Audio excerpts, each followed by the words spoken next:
Le gouvernement libanais annonce donc le désarmement du Hezbollah, une décision rejetée par le mouvement armé, tandis que la communauté internationale salue cette décision. Et pour en parler, j'ai le plaisir de m'entretenir ce matin avec l'expert en relations internationales, Mohamed Rajahi Barakat, qui est avec nous depuis Bruxelles. Bonjour.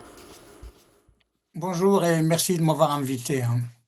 Merci de répondre à nos questions. Alors, sous la pression américaine, mais également sous la pression du gouvernement libanais, est-ce que le Hezbollah va-t-il rendre les armes?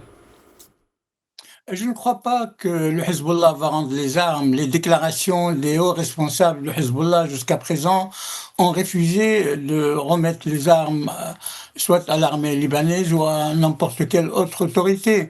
Il n'y a pas confiance en fait entre le Hezbollah et le gouvernement israélien. Il y a eu des accords, l'armée israélienne devait se retirer de certaines régions du Liban. Malgré tout, ça n'a pas été réalisé. L'armée israélienne continue à bombarder le sud du Liban, tuer des responsables et des civils libanais. Et donc, il n'y a plus confiance entre les deux parties. Et pour cette raison, le Hezbollah refuse, en fait, de remettre les armes selon le plan américain. Qui était proposé par les États-Unis, qui était imposé par les États-Unis. Il y a même d'anciens responsables libanais, comme par exemple l'ancien président Émile Lahoud, il a considéré, qui est maronite, il a considéré ça comme en fait un suicide. Il a utilisé ce mot-là pour demander aux Libanais de ne pas rendre les armes directement à Israël. Alors, concrètement, qu'est-ce que le Liban risque si le Hezbollah ne venait pas à être désarmé? D'après certaines déclarations, le statu quo va continuer. Je ne crois pas qu'il va y avoir des risques majeurs pour le Liban. Certains parlent d'une éventualité d'une guerre civile entre les partis libanais, les forces libanaises et les autres. Mais les déclarations des responsables de Hezbollah étaient rassurantes. Ils ont dit que malgré le fait que nous n'allons pas rendre les armes, mais il n'y aura pas une guerre civile. Les expériences précédentes, la guerre du Liban qui a duré des années et qui a abouti à un accord, les accords de Taïf. Et donc tout le monde sait qu'une guerre civile au Liban n'est dans l'intérêt de personne. À mon avis, il n'y aura pas ni une guerre civile. Il y a certains partis qui s'opposent à Hezbollah et qui veulent absolument, y compris le gouvernement libanais maintenant, que le Hezbollah rende les armes. Et il y a un calendrier qui était fixé. Mais ce calendrier n'assure pas, il n'y a pas de garantie que les Israéliens et les Américains vont respecter leurs engagements. Les expériences qu'on a eues. Donc justement, Oui. j'allais en venir, en désarmant le Hezbollah, est-ce qu'il y a des garanties présentées aujourd'hui à l'État libanais, notamment celles liées au renforcement de l'armée libanaise et de son équipement?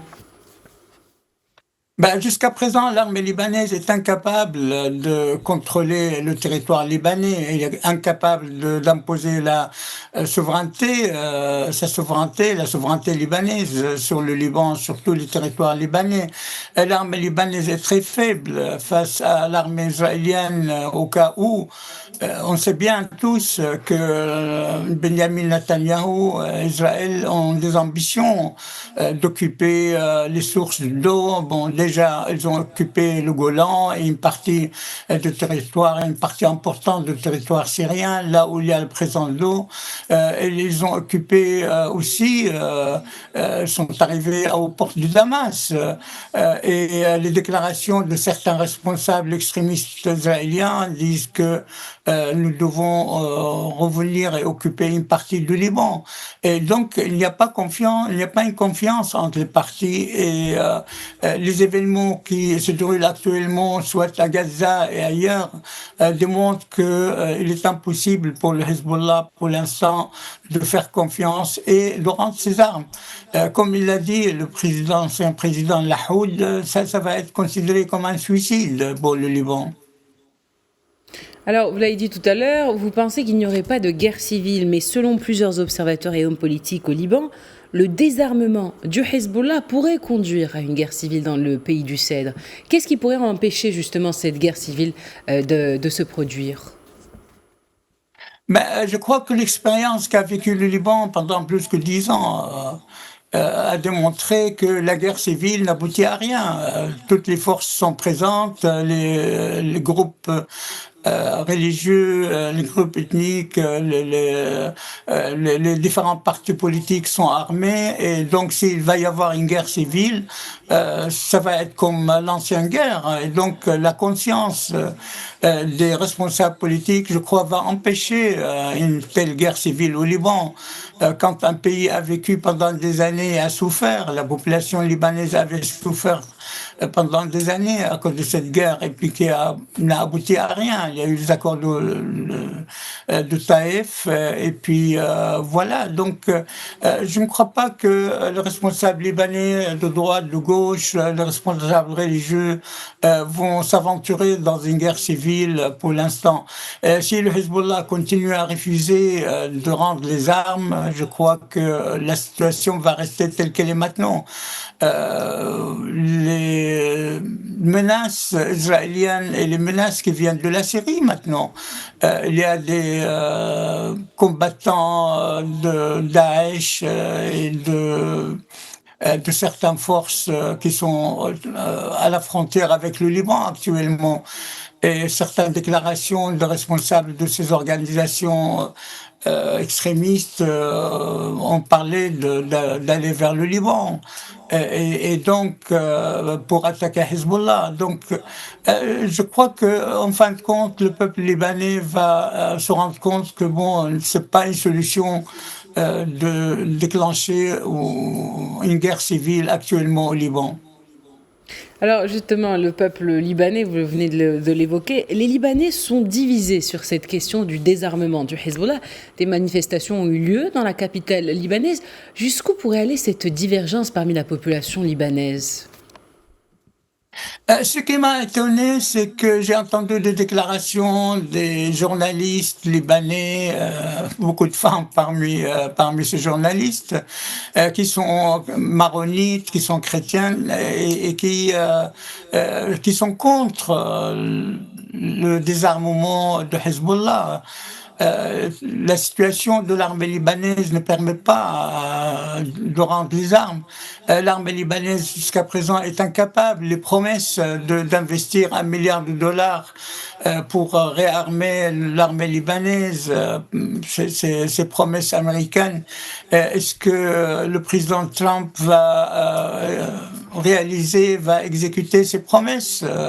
Et puis la menace israélienne, c'est clair maintenant, le plan de Benjamin Netanyahou d'agrandir Israël, d'aller beaucoup plus loin que la Cisjordanie et Gaza, notamment au Liban aussi.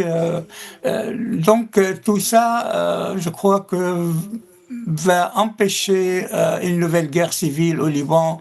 Et en fin de compte, j'espère que le peuple libanais va se rendre compte de tous les dangers que le Liban risque. Actuellement, le Liban, sa situation économique au Liban est désastreuse. Il y a certaines déclarations de certains responsables qui demandent au peuple libanais de faire l'effort afin de développer ou redévelopper le Liban. Mais les promesses de l'étranger, je ne crois pas que ça va seront pas réalisables. Donc, je crois que la situation, le statu quo va continuer, même malgré le refus de Hezbollah de rendre les armes. Eh bien, merci infiniment, Mohamed Rajaï Barakat, pour toutes ces précisions. Je rappelle que vous êtes expert en relations internationales et que vous étiez avec nous depuis Bruxelles. Merci à vous.